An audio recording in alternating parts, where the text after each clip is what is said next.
إن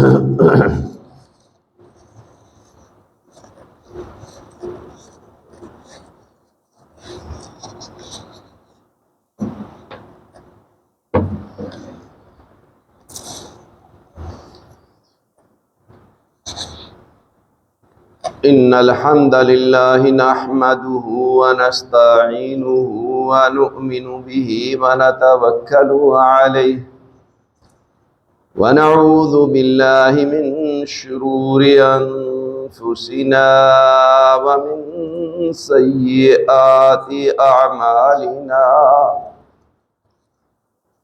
من يهده الله فلا مضل له ومن يضلل فلا هادي له وأشهد أن لا إله إلا الله وأشهد أن محمدا عبده ورسوله يا أيها الذين آمنوا اتقوا الله حق تقاته ولا تموتن إلا وأنتم مسلمون يا أيها الناس اتقوا ربكم الذي خلقكم من نفس واحدة وخلق منها زوجها وبث منهما رجالا كثيرا ونساء واتقوا الله الذي تساءلون به والأرحام إن الله كان عليكم رقيبا يا أيها الذين آمنوا اتقوا الله وقولوا قولا سديدا يصلح لكم أعمالكم ويغفر لكم ذنوبكم ومن يطع الله ورسوله فقد فاز فوزا عظيما أما بعد فإن أصدق الحديث كتاب الله وأحسن الهدي هدي محمد صلى الله عليه وسلم وشر الأمور محدثاتها وكل محدثة بدعة وكل بدعة ضلالة وكل ضلالة في النار فأعوذ بالله السميع العليم من الشيطان الرجيم ومن يعظم حرمات الله فهو خير له عند ربه عن ابي موسى الاشعري رضي الله تعالى عنه قال قال رسول الله صلى الله عليه وسلم المؤمن للمؤمن كالبنيان يشد بعضه بعضا وشبك بين اصابعه متفق علیہ۔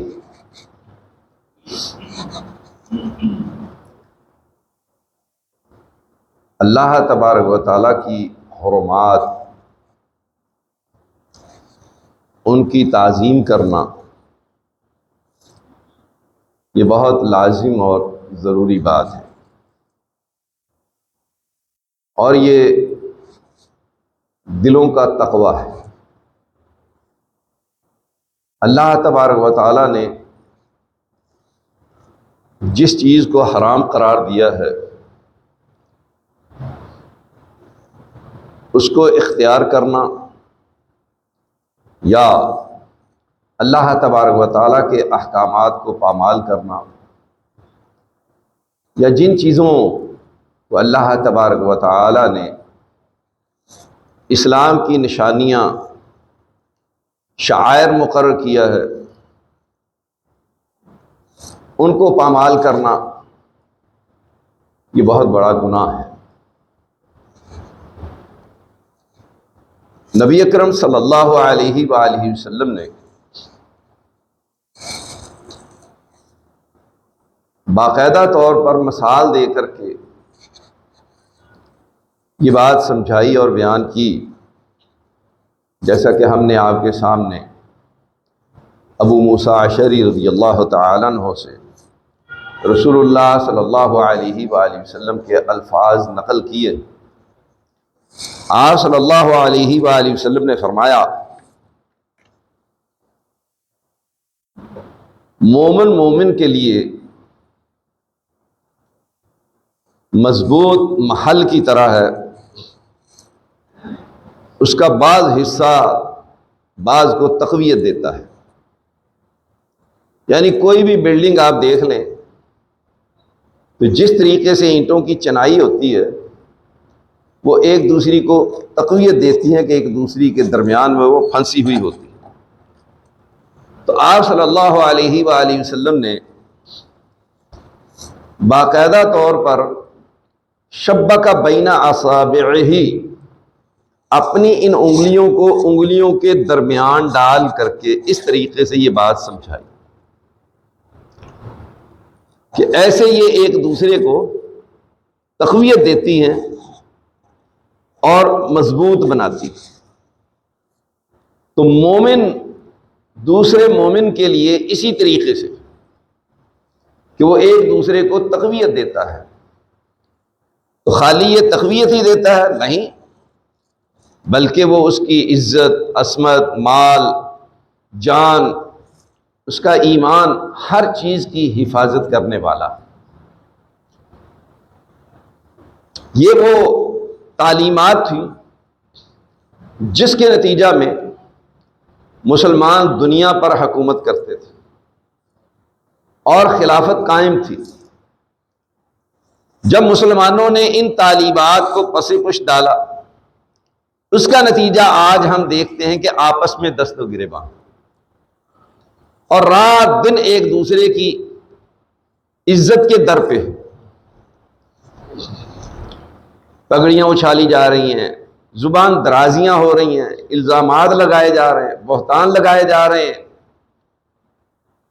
جب تک پانی میں تحریک رہتی ہے اس وقت تک پانی گدلا نہیں ہوتا، اس میں تعفن نہیں پھیلتا، بدبو پیدا نہیں ہوتی۔ یہ اللہ تبارک و تعالیٰ کا نظام ہے۔ اور جب پانی ایک ہی جگہ پر ٹھہرا رہتا ہے تو آہستہ آہستہ اس کے اندر بدبو پیدا ہو جاتی ہے۔ اسی طرح سے آپ دیکھ لیں کہ وہ کنویں جو استعمال ہوتے ہیں، جن سے پانی نکالا جاتا ہے، وہ ہمیشہ آباد رہتے ہیں، ان کا پانی صاف ستھرا رہتا ہے، پینے کے، کھانے کے، استعمال کے قابل ہوتا ہے۔ اور جو کنویں استعمال نہ ہو، وہاں سے پانی نہ نکالا جائے تو نیا پانی اندر نہیں آئے گا، نیچے سے اور پانی اوپر نہیں آئے گا، تو وہ پانی بدبودار ہو جائے گا، اس میں تعفن پھیل جائے گا، وہ استعمال کے قابل نہیں رہے گا۔ مسلمان جب تک جہاد کرتے رہے اس وقت تک وہ ان اصول و ضوابط کے پابند رہے، ایک دوسرے کی عزت کو اپنی عزت سمجھتے تھے، ایک دوسرے کی حمایت اور اس کا دفاع کرنا اپنی ذمہ داری سمجھتے تھے۔ جب مسلمانوں نے جہاد کو چھوڑا اور ہمیں چھوٹے چھوٹے ٹکڑوں میں تقسیم کر دیا گیا اور ہم اس تقسیم پر راضی ہو گئے، اس کا نتیجہ آج ہم بھگت رہے ہیں۔ آپ دیکھیں کہ مسلمانوں نے برِ صغیر پر، برِ صغیر سمجھتے ہیں انڈیا، بنگلہ دیش، نیپال،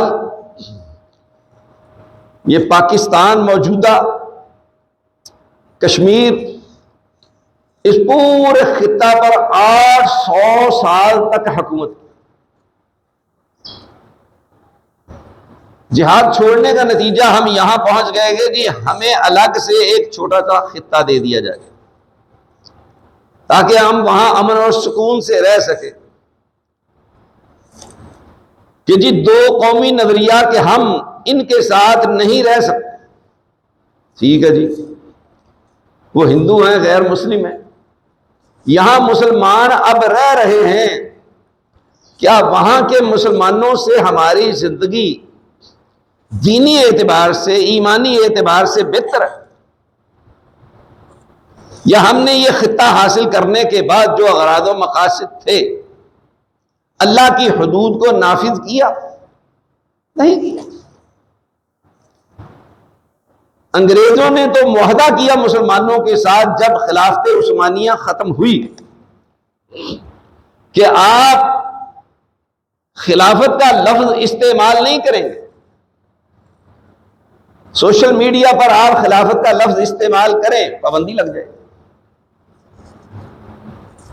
وہ اتنے خوفزدہ ہیں اس سے کہ دوبارہ سے مسلمانوں کی خلافت قائم ہو گئی تو پھر پوری دنیا پر ورلڈ آرڈر کن کا چلے گا؟ مسلمانوں کا چلے گا، جیسا کہ چلتا رہا. تو یہ تعلیمات جو رسول اللہ صلی اللہ علیہ وآلہ وسلم دے کر کے گئے، ہم نے ان کو پسے پش ڈال دیا، ہم نے علاقائی مسئلہ قرار دے دیا کہ جی یہ فلسطین کا اور اسرائیل کا مسئلہ ہے، ہمارا مسئلہ نہیں ہے. کیسی عجیب بات ہے.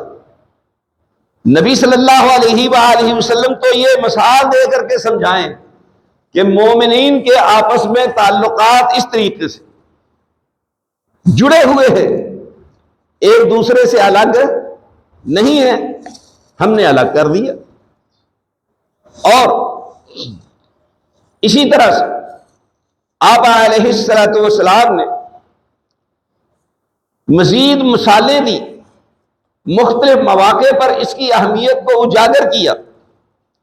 نعمان بن بشیر رضی اللہ تعالی عنہ راوی ہے، صحیح بخاری اور صحیح مسلم کی حدیث ہے کہ آپ صلی اللہ علیہ وآلہ وسلم نے فرمایا مثل المؤمنین فی توادہم وتراحمہم وتعاطفہم مثل الجسد اذا اشتکى منہ عضو تداعى له سائر الجسد بالسہر والحمى. کہ مومنوں کی، ایمان والوں کی مثال آپس میں محبت، رحم اور شفقت، نرمی ایک جسم کی طرح کہ جب پورے جسم میں سے کوئی ایک عضو اسے تکلیف ہوتی ہے، درد ہوتا ہے، تو پورے کا پورا جسم وہ بیدار رہتا ہے اور بخار اور تکلیف کو محسوس کرتا ہے. کیا ہم واقعتاً مسلمان ایک دوسرے کے اس دکھ کو محسوس کرتے؟ اس کا مطلب یہ ہے کہ وہ مسلمان پوری دنیا میں کہیں کا بھی رہنے والا ہو، ہم سب اس کا دکھ محسوس کریں، اس کی تکلیف کو اپنی تکلیف سمجھیں. اگر ہم ایسا نہیں کر رہے تو اس کا مطلب یہ ہے کہ جو اسلامی تعلیمات ہیں اس کی خلاف ورزی کر رہے ہیں، اس کے خلاف زندگی گزار رہے ہیں. ہمیں مختلف مواقع پر اپنے مفادات کے لیے مختلف قسم کے نعرے دیے گئے. کبھی کہہ دیا گیا پہلے پاکستان. آپ بتائیں کہ پاکستان پہلے ہے یا اسلام پہلے ہے؟ بظاہر یہ بات کہ جی یہ حب وطن لوگ ہیں، یہ حب وطن نہیں ہے، یہ مواطنین، یہ نیشنلسٹ، یہ علاقائی تقسیم میں مسلمانوں کو منقسم کر کے اپنے مفادات پورے کرنا چاہتے. ایک طرف ہم یہ بات کہتے ہیں کہ جی دو ہی ریاستیں اسلام کی بنیاد پر قائم ہوئی، ریاست مدینہ اور پاکستان. دوسری طرف پاکستان میں جس قدر اسلامی تعلیمات اور حدود اللہ کا مذاق اڑایا جاتا ہے. الامان والحفظ. پاکستان کے نامور سیاستدان، وزارت عظمیٰ کے عہدے پر قائم رہنے والے لوگ، وہ یہ کہتے ہیں کہ یہ وحشی قوانین ہیں. نعوذ باللہ من ذالک. تو آپ بتائیں کہ اگر آج کے حالات میں کہ پاکستان اور انڈیا کی جنگ چھڑتی ہے، جو اس وقت بہت زیادہ دونوں ملک تیاری میں ہیں، وہ ہمارا وجدان یہ ہے کہ لڑائی نہ ہم لڑ سکتے ہیں اور نہ ہی انڈیا لڑنے کی پوزیشن میں. انڈیا اگر جنگ لڑتا ہے، جو اس نے 20 سال میں ترقی کی ہے، وہ 50 سال پیچھے چلا جائے. ہم تو ویسے ہی قرضے پہ چل رہے ہیں. قرضے پر چلنے والے لوگ جنگ لڑیں گے تو ملک کو پھر کیسے چلائیں گے؟ معروضی حالات ہمارے اجازت نہیں دیتے. لیکن اگر انڈیا ہم پر حملہ کرتا ہے تو ظاہر بات ہے کہ ہم اس کا جواب ضرور دیں گے، خاموش نہیں رہیں گے. ہم نے خطے میں رہنا ہے، اپنی بالادستی قائم کرنے کی بھرپور کوشش کریں گے، اور پوری قوم اس بات کے لیے تیار ہوگی کہ بھرپور جواب دینا چاہیے. قوم کے یہ جذبات ہیں اور یہ ہونے بھی چاہیے. لیکن اگر یہ جنگ چھڑتی ہے تو آپ بتائیں کہ کیا ہم امت مسلمہ سے اس بات کی امید کریں گے کہ ہماری مدد کریں یا نہیں کریں گے؟ اسلامی ممالک سے ہم امید کریں گے یا نہیں کریں گے؟ اسلامی ممالک سے جب ہم امید کریں گے کہ وہ ہماری مدد کرے، وہ خاموش نہ رہیں، تو کیا فلسطین کا یہ حق نہیں ہے کہ ان کی مدد کی جائے؟ اگر اسرائیل کی بات ہے تو اسرائیل کس کا دوست ہے؟ ہمارا دوست ہے یا انڈیا کا دوست ہے؟ کس کا اتحادی ہے؟ وہ انڈیا کا اتحادی ہے. اگر ہماری جنگ ہوتی ہے تو ہم اسرائیل کو اس کا اتحادی سمجھ کر کے مطعون کریں گے، اپنا دشمن قرار دیں گے. آج اگر وہ فلسطینیوں پر ظلم و ستم کرتا ہے تو ہم اس پہ بات بھی نہیں کرتے، آواز بھی نہیں اٹھاتے، ان کی حمایت بھی نہیں کرتے. جبکہ اسرائیلی وزیر اعظم نیتن یاہو نے بیان دیا، اس نے کہا مشرق ہو، شمال ہو یا مغرب ہو، ہم کسی کو اس بات کی اجازت نہیں دیں گے کہ وہ خلافت کا نام لے. میں پیغام دیا. کس کو پیغام دیا؟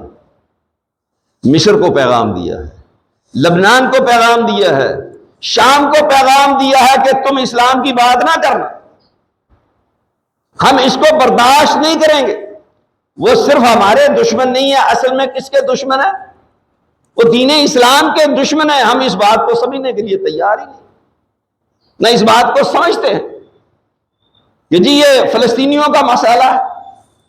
ایک مولانا صاحب، اللہ تعالیٰ ان کو ہدایت دے، وہ کہہ رہے ہیں یہ علاقائی جنگ ہے، تو اگر تمہاری جنگ ہوتی ہے تو اس کو کہے کہ یہ علاقائی جنگ ہے تو یہ ٹھیک ہوگا. انا للہ و انا الیہ راجعون. یہ سمجھنے کی ضرورت ہے میرے بھائیوں اور دوستوں. یہ اسلام ہے. اسلام اس کا تقاضا کرتا ہے کہ ہم ایک جسم کی طرح پورے دنیا کے مسلمان ہیں.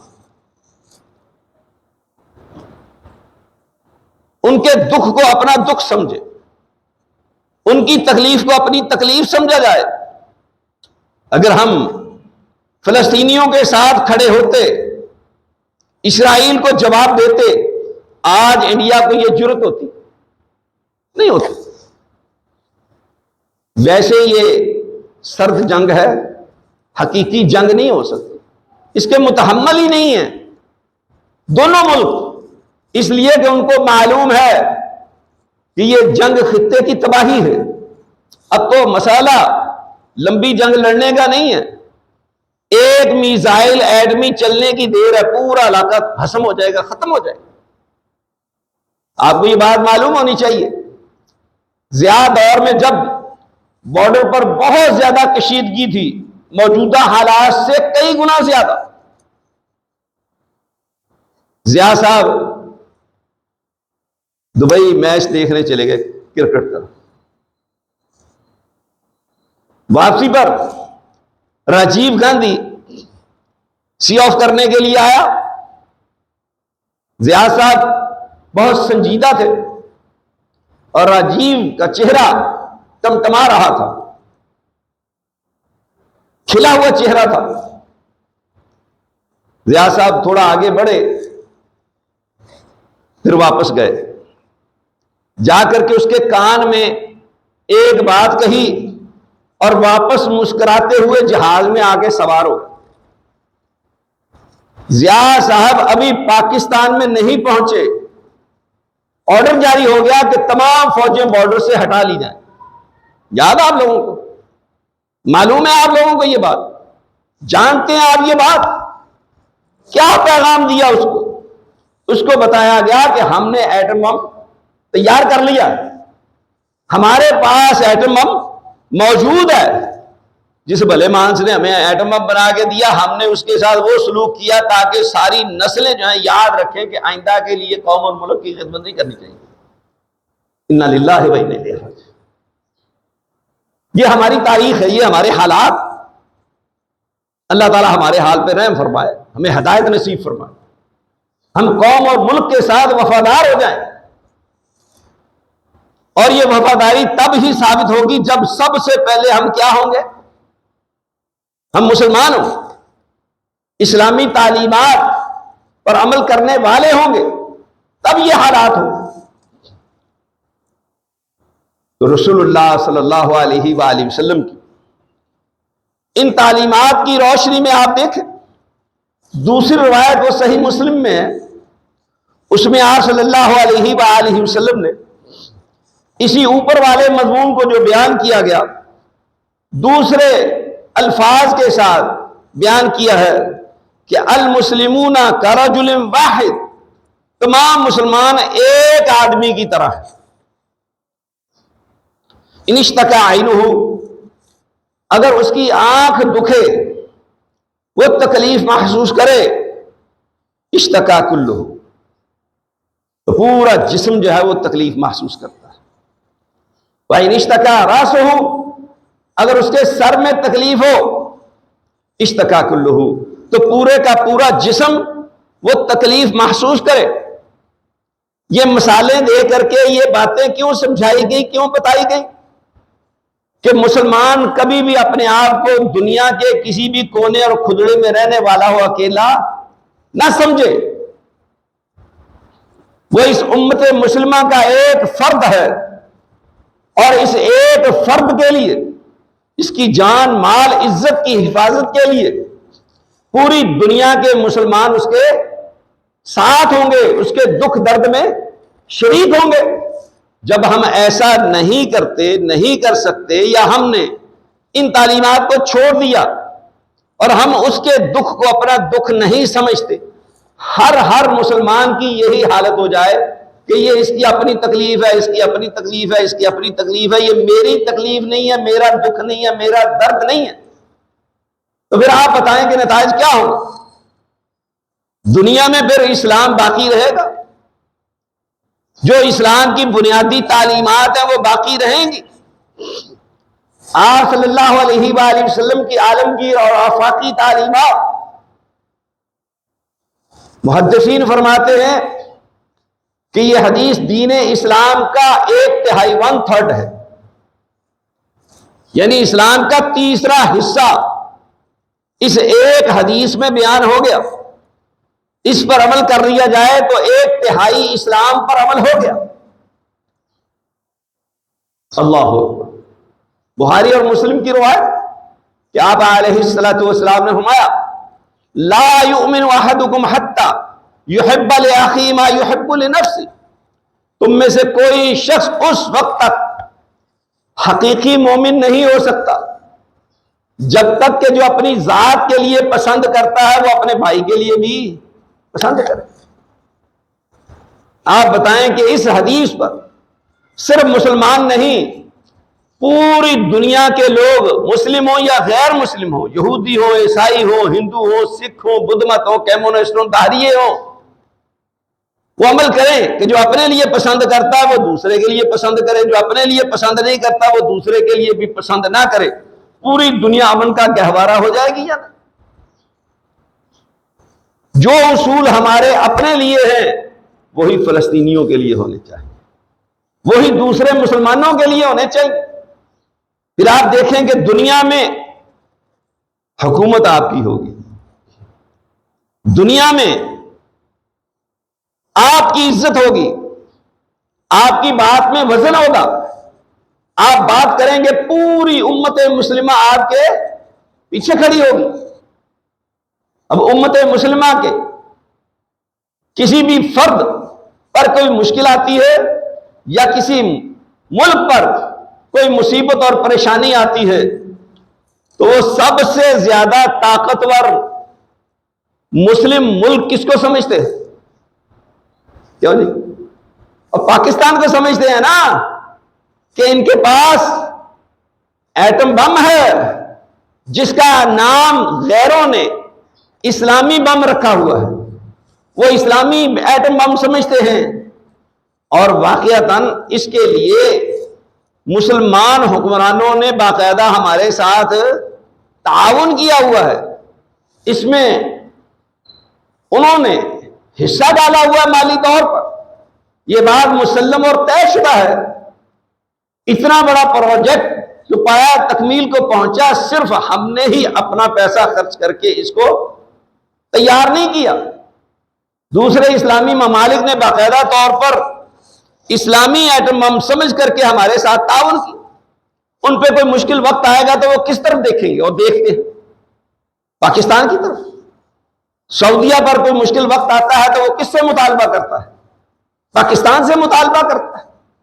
اس لیے ہماری ایک اہمیت ہے، ہم اپنی اس اہمیت کو سمجھتے ہوئے امت کی قیادت کریں اور آگے بڑھیں اور اسلامی اصول و ضوابط کے مطابق آواز اٹھائیں اور اس آواز پر قائم اور دائم ہو جائیں تو پوری دنیا کے قائد ہم ہوں گے۔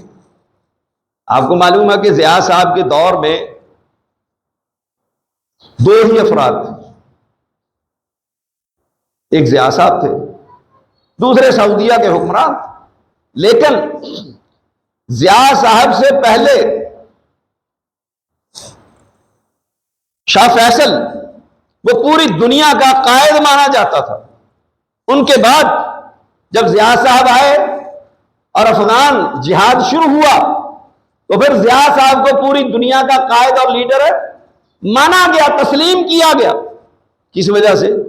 اسلام کا نام لیتے تھے، امت مسلمہ کی آواز پر لبیک کہتے ہوئے کھڑے تھے، اور مسلمانوں کے دکھ کو، تکلیف کو اپنا دکھ اور تکلیف سمجھا گیا، جس کے نتیجہ میں ہم دنیا کی ضرورت بن گئے۔ دنیا ہمارے پیچھے تھی۔ تو میرے بھائی اور دوستو، یہ وہ تعلیمات جو رسول اللہ صلی اللہ علیہ وآلہ وسلم نے دی، ان تعلیمات کی روشنی میں کہ آپ صلی اللہ علیہ وآلہ وسلم نے یہاں تک فرمایا، بخاری اور مسلم کی روایت ہے، سنیں اور غور کریں کہ المسلم اخو المسلم، مسلمان مسلمان کا بھائی ہے۔ کیوں جی؟ آج معاشرے میں یہ چیز پائی جاتی ہے، ہم ایک دوسرے کو اپنا بھائی سمجھتے ہیں، بھائی والے معاملات موجود ہیں، دنیا داری اس قدر غالب آ چکی ہے، اور یہ دنیا پرستی، مادہ پرستی، اس کا غلبہ اس قدر ہو چکا ہے کہ ہم میں سے ہر آدمی جس کے ساتھ معمولی سا اختلاف ہوتا ہے، اس اختلاف کی کوئی حیثیت ہی نہیں ہے، اس کی وجہ سے اس کو اپنا دشمن سمجھتے ہیں۔ یہاں تک کہ حقیقی بھائی بہنیں ایک دوسرے کے ساتھ جو رویہ اختیار کیے ہوئے ہیں، دنیاوی معاملات کی وجہ سے، وراثت کے معاملات کی وجہ سے، دیگر چیزوں کی وجہ سے ایک دوسرے کو اپنا دشمن سمجھتے ہیں۔ کیوں جی؟ ایسا ہے یا نہیں؟ کوئی ہے آپس میں ایسی بات جو شریعت نے کہی؟ فرمایا مسلمان مسلمان کا بھائی ہے۔ اللہ اکبر۔ لا یظلمہ، مسلمان پر ظلم نہیں کرتا، ولا یسلمہ، اور نہ ہی وہ ظلم کرنے دیتا ہے، خود بھی ظلم نہیں کرتا اور کسی کو اس پر ظلم کرنے بھی نہیں دیتا۔ اگر ہم خود ظلم نہیں کرتے لیکن دوسروں کے رحم و کرم پر چھوڑ دیتے ہیں کہ دوسرے لوگ اس پہ ظلم کریں، تو پھر اس کا مطلب یہ ہے کہ ہم اس کو اپنا بھائی نہیں سمجھتے۔ اور یہی حالت ہے، یہی وجہ ہے جس کی وجہ سے ہمیں یہ دن دیکھنے پڑے، امت مسلمہ کے اندر انتشار اور افتراق پایا جاتا ہے، اس قدر شدید اختلاف پایا جاتا ہے۔ انا للہ و انا الیہ راجعون۔ پھر رسول اللہ صلی اللہ علیہ وآلہ وسلم نے ایسی عظیم بات بتائی، اگر اس پر ایمان اور یقین ہو جائے تو انسان اس پر عمل پیرا ہو کر کے ہمہ وقت اللہ تبارک و تعالیٰ کی نصرت اور مدد کے ساتھ زندگی گزارنے والا۔ آپ علیہ الصلوۃ والسلام نے فرمایا،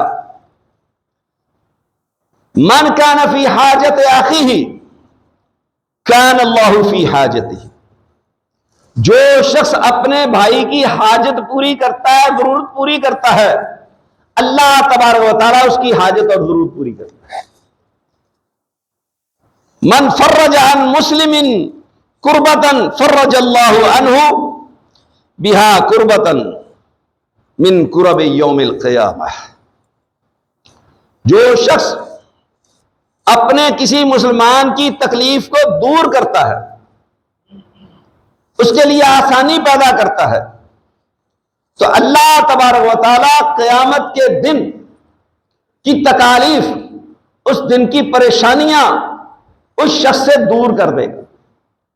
دو باتیں، ایک بات کہ دنیا میں بھی اللہ تبارک و تعالیٰ اس کا ممد و معاون ہوگا، مددگار ہوگا، اس کی حاجات اور ضروریات پوری کرنے والا ہوگا، اور قیامت کے دن بھی اللہ تبارک و تعالیٰ اس کو پریشان نہیں ہونے دے گا، اس کی پریشانیوں اور تکالیف کو دور کرے۔ اللہ اکبر۔ ومن ستر مسلما سترہ اللہ یوم القیامہ، جو شخص کسی مسلمان کی پردہ پوشی کرے گا تو اللہ تبارک و تعالیٰ قیامت کے دن اس کی پردہ پوشی کرے گا۔ آپ بتائیں، یہاں کسی کا پردہ چاک کرنا چند لوگوں کو معلوم ہوگا، ہزاروں سینکڑوں چلے سوشل میڈیا پہ ڈال دیں گے، اس کی آبرو ریزی کرنے کے لیے، اسے ذلیل کرنے کے لیے، پریشان کرنے کے لیے۔ 2.25 ارب مسلمان ہیں، سب تو نہ دیکھ سکیں گے، نہ جان سکیں گے، نہ سب تک بات پہنچ سکے گی، لیکن قیامت کے دن کتنے لوگ ہوں گے؟ اس وقت 7 ارب آبادی ہے، قیامت کے دن کتنے لوگ ہوں گے؟ کھربوں لوگ ہوں گے، کھربوں لوگوں کے سامنے اللہ تبارک و تعالیٰ اس کی پردہ پوشی کرے اگر اس نے یہاں کسی کی پردہ پوشی، اور اگر کسی نے یہاں کسی کا پردہ چاک کیا تو قیامت کے دن اللہ تبارک و تعالیٰ کھربوں لوگوں کے سامنے اسے ذلیل و رسوا کرے گا۔ نام لے کر کے اعلان ہوگا، فلاں بن فلان۔ کیا اعلان ہوگا؟ کہ فلاں کا بیٹا فلان۔ یہ بات ذہن نشین کر لیں کہ قیامت کے دن والد کے نام سے پکارا جائے گا، ماں کے نام سے نہیں پکارا جائے گا، جو لوگوں میں بات غلط مشہور ہو چکی ہے۔ یہ فضول بات ہے، اس کی کوئی حقیقت نہیں ہے۔ صحیح بخاری میں روایت موجود ہے، فلاں بن فلاں، امام بخاری نے ذکر کی ہے اور یہ بتایا ہے کہ قیامت کے دن باپ کے نام سے پکارا جائے گا، ماں کے نام سے نہیں پکارا جائے گا۔ تو لہذا قیامت کے دن کی ذلت و رسوائی سے بچنے کے لیے جہاں انبیاء ہوں گے، صلحاء ہوں گے، اتقیاء ہوں گے، اصفیاء ہوں گے، اولیاء ہوں گے، مسلم ہوں گے، غیر مسلم ہوں گے، سب لوگ اول سے آخر تک موجود ہوں گے، اور ان کے سامنے اس شخص کو ذلیل و رسوا کر دیا جائے گا جس نے یہاں دنیا میں رہتے ہوئے ایک مسلمان کو ذلیل و رسوا کرنے کی کوشش کی۔ اور اللہ تبارک و تعالیٰ پردہ پوشی کیسے فرمائے گا؟ بندے کو قریب کر کے، اسے کہے گا کہ دیکھ میرے بندے، تو نے یہ گناہ بھی کیا، یہ گناہ بھی کیا، یہ گناہ بھی، وہ تسلیم کرے گا، مانے گا کہ میں نے یہ گناہ کیے اللہ، اور پریشان ہوگا۔ اللہ فرمائے گا دنیا میں نے تیری پردہ پوشی کی تو آج بھی تیری پردہ پوشی کروں گا، دنیا میں تجھے ذلیل و رسوا نہیں کیا تو آج بھی تجھے ذلیل و رسوا نہیں کروں گا۔ بلکہ اللہ تبارک و تعالیٰ یہ گناہ دکھا کر کے، منوا کر کے، تسلیم کروا کر کے کہے گا جا میرے بندے میں نے تیرے ان گناہوں کو نیکیوں میں تبدیل کر دیا۔ بندہ خوشی کے مارے میں، چھوٹے چھوٹے گناہ اللہ نے دکھائے تھے نا، بڑے بڑے نہیں دکھائے تھے۔ کہے گا اللہ میں نے تو وہ بڑے بڑے گناہ بھی کیے، وہ تو موجود ہی نہیں ہے، ان کا تو ذکر ہی نہیں ہے۔ کیا مقصد؟ وہ چاہے گا کہ وہ بڑے بڑے گناہوں کا بدلہ بھی بڑی بڑی نیکیوں کی شکل اور صورت میں مجھے مل جائے، کہ میرے چھوٹے چھوٹے گناہ نیکیاں بنا دیے گئے ہیں تو بڑے بڑے گناہ بھی نیکیاں بنا دیے جائیں۔ یہ رحمان ہے، الرحمن فاسأل بہ خبیر، تو کتنا مہربان ہے اللہ تبارک۔ تو قیامت کے دن کی ذلت و رسوائی سے بچنے کے لیے مسلمان بھائیوں کا ساتھ دینا چاہیے، ان کے ساتھ ہمدردی ہونی چاہیے، خیر خواہی ہونی چاہیے۔ دوسری ایک روایت میں ترمذی میں کہ آپ صلی اللہ علیہ وآلہ وسلم نے فرمایا المسلم اخو المسلم، مسلمان مسلمان کا بھائی ہے، لا یخونہ، اور سنو دیکھو میرے بھائیوں اور دوستوں، غور کرو کہ اللہ کے رسول نے کیا فرمایا، مسلمان کی کیا تعریف کی، کیا اس کے اوصاف حمیدہ بیان کیے۔ ذرا جائزہ لیں کہ میرے اور آپ کے اندر یہ اوصاف حمیدہ موجود ہے۔ فرمایا لا یخونہ، یہ اپنے مسلمان بھائی کی خیانت نہیں کرتا۔ کیا ہم خیانت کرتے ہیں، بددیانتی کرتے ہیں، دھوکہ دیتے ہیں، فراڈ کرتے ہیں، دوسروں کا مال جائز سمجھ کر کے کھاتے ہیں؟ آپ لوگوں کا کیا خیال ہے کہ کسی کے ساتھ کاروباری شراکت کی جائے تو اس کے نتائج کیا نکلیں گے؟ جس نے بھی کاروباری شراکت کی 100 میں سے کتنے % لوگوں کا معاملہ درست نکلا؟ 2% کہہ دیں، 3 کہہ دیں، 4 کہہ دیں، 5 کہہ دیں، اور 5% لوگوں کا معاملہ بھی درست نہیں نکلا۔ خرابیاں کیوں پیدا ہوتی ہیں؟ بددیانتی، نیت خراب ہے، خیانت کرتے ہیں، جھوٹ بولتے ہیں، اس کا حق کھانا عین جائز اور ثواب سمجھتے۔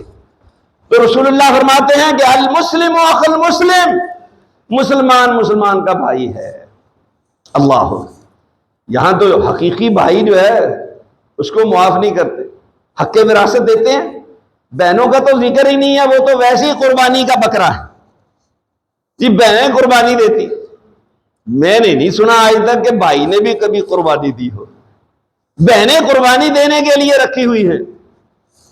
اور ہندوانہ معاشرت دیکھیں، بدقسمتی دیکھیں، بیٹی کے گھر میں جا رہے ہیں، باپ ہے، بیٹے ہیں، دیگر عزیز رشتہ دار ہیں، جا کے ملتے، وہ بڑے پیار محبت کے ساتھ خوشی سے میرا والد آیا، میرے بھائی آئے، میرے چچا آئے، فلاں آئے، فلاں آئے۔ وہ پانی لے کے آتی ہے، کھانا تیار کرتی ہے، کہتے ہیں ہم بیٹی کے گھر سے کھانا نہیں کھاتے۔ کیا سمجھتے اس کو؟ حرام سمجھتے۔ کیوں جی ایسا ہوتا ہے؟ سمجھتے ہیں لوگ یہ ہندوانہ معاشرت کے اثرات موجود ہیں نا، بیٹی کے گھر سے کھانا نہیں کھاتے، لیکن بیٹی کا سورے کا سارا مال کھا جاتے ہیں۔ بہن کے گھر سے کھانا نہیں کھاتے، اس کا سارا مال کھا جاتے ہیں، حق وراثت دیتے ہی نہیں ہیں۔ اور وراثت سے محروم کرنے والوں میں ماں باپ شامل ہیں۔ بچوں کی تربیت کرتے ہیں، ذہن سازی کرتے ہیں کہ ہماری زندگی میں یہ سب کچھ جائیداد اپنے نام کروا لو، کل تمہاری بہنیں تمہیں حصہ دینے پر مجبور نہ کریں۔ انا للہ و آپ نے تو عام لوگوں کے لیے اصول بیان کیا اسلامی اخوت جس کو کہا جاتا ہے، بھائی چارہ جس کو کہا جاتا ہے، شریعت کی زبان میں اصطلاح میں مواخات قائم کی، مہاجر اور انصاری کو یا مہاجرین کو یا انصار کو آپس میں بھائی بھائی بنا دیا کہ تم ایک دوسرے کے بھائی ہو، وہ ایک دوسرے کے لیے سب کچھ قربان کرنے کے لیے تیار ہو گئے۔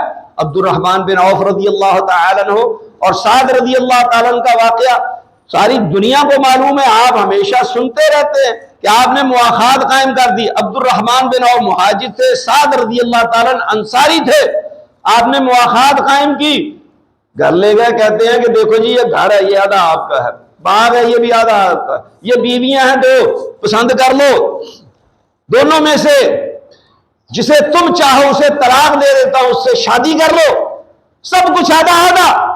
رسول اللہ نے ایسا کوئی حکم جاری کیا تھا؟ رسول اللہ نے فرمایا تھا؟ تعلیم دی تھی؟ کوئی ایسی تعلیم موجود نہیں ہے، کوئی اشارہ کنایہ تک موجود نہیں ہے کہ یہ تمہارے مال میں شریک ہیں، ساتھی ہیں، حصے دار ہیں، ایسی بات نہیں کہی۔ انہوں نے کہا کہ جب بھائی بنا دیا تو بھائی بننے کا کیا مطلب ہوتا ہے؟ مطلب یہ ہوتا ہے۔ عبد الرحمن بن عوف رضی اللہ تعالیٰ نے کہا نہیں نہیں، سب کچھ آپ کو اللہ مبارک کرے، آپ کی قسمت میں کرے، آپ مجھے صرف منڈی کا راستہ بتا دے۔ منڈی میں گئے، کاروبار کیا، جو مالدار صحابہ تھے ان میں شمار ہوتے ہیں، عشرہ مبشرہ میں سے ہیں۔ تو میرے بھائی اور دوستو، یہ نبی صلی اللہ علیہ وآلہ وسلم نے معنی مفہوم بیان کیا بھائی ہونے کا۔ فرمایا المسلم اخو المسلم، مسلمان مسلمان کا بھائی ہے، لا یخونہ، وہ اس کی خیانت نہیں کرتا، ولا یکذبہ، وہ اس سے جھوٹ نہیں بولتا۔ کیوں جی؟ یہ دونوں وصف ہمارے اندر موجود ہیں، الا ماشاء اللہ، الا من رحم ربی۔ ہم خیانت بھی کرتے ہیں اور بھائی سے جھوٹ بھی بولتے ہیں۔ حقیقی بھائی سے بھی جھوٹ بولا جاتا ہے، اسلامی بھائی سے بھی جھوٹ بولا جاتا ہے۔ اللہ اکبر۔ ولا یخذلہ، وہ اسے نہ تو خود ذلیل و رسوا کرتا ہے، نہ کسی کو اسے ذلیل و رسوا کرنے کی اجازت دیتا ہے، نہ وہ ذلیل و رسوا کرواتا ہے۔ یہ بھی مسلمان کا وصف ہے۔ اللہ اکبر۔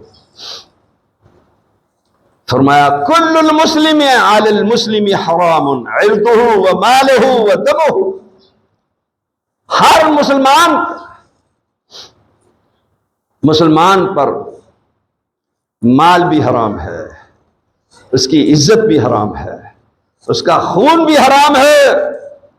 پھر آپ علیہ السلام نے فرمایا التقوی ہاہنا، اشارہ کر کے دل کی طرف کہ تقوی کا مقام یہ ہے، للہیت یہاں ہے، اللہ کا خوف اس دل میں ہے، اخلاص یہاں موجود ہے۔ 3 مرتبہ دوسری روایت میں بار بار آپ نے کہا التقوی ہاہنا، التقوی ہاہنا، التقوی ہاہنا۔ تقوی کا مقام دل ہے، تقوی کا مقام دل ہے، تقوی کی جگہ دل ہے۔ اللہ اکبر۔ پھر آپ علیہ السلام نے ایک عظیم بات کہی، فرمایا بحسب امرئ من الشر ان یحقر اخاہ المسلم، کسی آدمی کے برا ہونے کے لیے، اس کے شریر اور اس کے شر کے لیے اتنی بات ہی کافی ہے کہ وہ اپنے مسلمان بھائی کو حقیر سمجھے،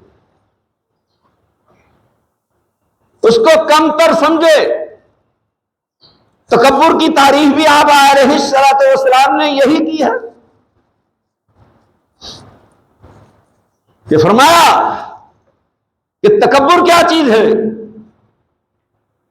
تکبر یہ ہے کہ حق بات کو جھٹلا دیا، تو ہم تو الناس، اور لوگوں کو اپنے سے حقیر سمجھا جائے، اپنے آپ کو بہتر سمجھا جائے۔ مسلمان کسی کو اپنے سے حقیر نہیں سمجھتا، ہر ایک کو اپنے سے بہتر سمجھتا ہے۔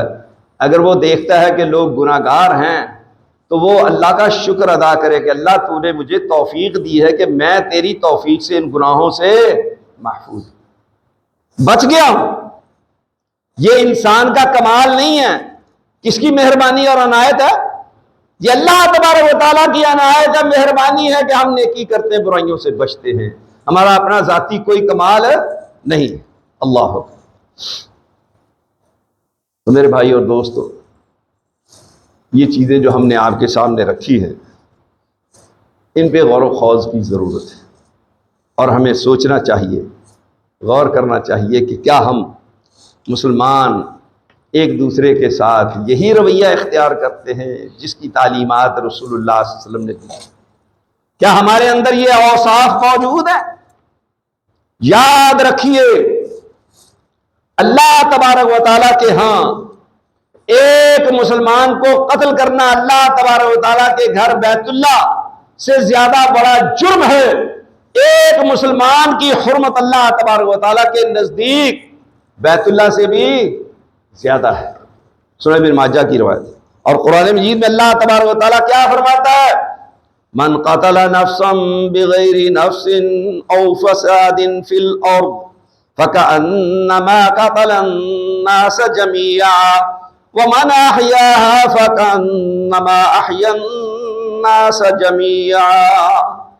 جس نے کسی ایک جان کو ناحق ناجائز قتل کر دیا یا زمین پہ فساد پھیلایا، اس نے میں گویا کہ اس نے تمام لوگوں کو قتل کر دیا۔ ایک جان کو قتل کرنا گویا کہ تمام انسانیت کو قتل کرنا ہے، اور جس نے ایک جان کو بچایا تو گویا کہ اس نے پوری انسانیت کو، تمام لوگوں کو بچا لیا، ان کی زندگی بچا لی۔ تو یہ کوئی معمولی باتیں نہیں ہیں، اس لیے ہمیں چاہیے کہ ہم اپنی اصلاح کریں۔ جنگ کے حالات پیدا ہوئے، میمیں بننی شروع ہو گئی، مذاق، استہزاء، نہ جانے دوسروں پر الزامات اور ایسی فضول قسم کی باتیں شروع ہوئی۔ آپ کو پتہ ہے کہ یہ بھی بین الاقوامی سازشیں ہیں، اس کا حصہ ہیں یہ چیزیں، کہ ان کو ان کے معاملے میں ہی الجھا دیا جائے، یہ کسی اور طرف نہ دیکھیں، فلسطین سے غافل کرنے کے لیے۔ اس لیے کہ اسرائیل اور انڈیا آپس میں اتحادیاں، آپ کو پتہ ہے، تو چاہتے ہیں کہ مسلمانوں کو تقسیم کر کے، علیحدہ علیحدہ کر کے مارا جائے، ان کو ختم کیا جائے۔ تو کوئی ہمارا دوست نہیں ہے، اور یہ بات آپ کو معلوم ہونی چاہیے۔ 71 کی جنگ میں ہم چھٹے بحری بیڑے کے انتظار میں آدھا ملک گنوا بیٹھے۔ یہ جو امریکہ کا چھٹا بحری بیڑا آ رہا ہے، بڑے بزرگوں کو یہ بات معلوم ہے، وہ بحری بیڑا نہ آیا، جنگ ہم ہار گئے، لہذا وہ ہمیں ہمیشہ دھوکہ دیتے ہیں، اور ان کا کام ہی یہی ہے، اور وہ اپنے مفادات کے لیے سب کچھ کرتے ہیں، کرواتے ہیں، اور ہمیں استعمال کرتے ہیں۔ ہم اس وقت یہ بات سمجھ پائیں گے جب اسلامی تعلیمات کے مطابق زندگی گزاریں گے، اللہ کے بن جائیں گے، پھر اللہ تبارک و تعالیٰ ہر معاملے میں ہماری حفاظت کرے گا۔ اللہ تبارک و تعالیٰ سے دعا ہے کہ اللہ تبارک و تعالیٰ مجھے اور آپ کو عمل کی توفیق عطا فرمائے، اور جو ہمارے اندر سستیاں کوتاہیاں اللہ تبارک و تعالیٰ دور فرمائے۔ وآخر دعوانا الحمدللہ۔